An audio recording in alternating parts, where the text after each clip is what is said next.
চেন্নাই আজ মঙ্গলবার রাতে বাংলাদেশ দলের সঙ্গে যোগ দেবেন অলরাউন্ডার সাকিব আল হাসান।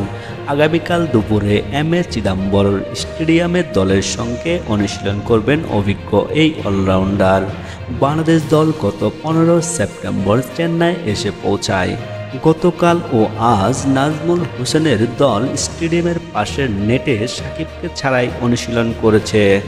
জানা গেছে, ভারতের ভিসা পেতে দেরি হওয়ায় সাকিব শুরু থেকে দলের সঙ্গে যোগ দিতে পারেননি। পরে সংযুক্ত আরব আমিরাত থেকে সাকিবের ভারতের ভিসার ব্যবস্থা করা হয়।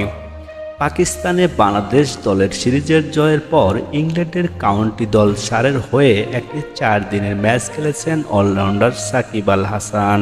ব্যাট হাতে সেই ম্যাচের 2 ইনিংসে 12 ও 0 রানে আউট হলেও বল হাতে নিয়ে তিনি দুর্দান্ত ছিলেন। প্রথম ইনিংসে 97 রান ও 4 উইকেটের পর দ্বিতীয় ইনিংসে নিয়েছেন 97 রানে 5 উইকেট।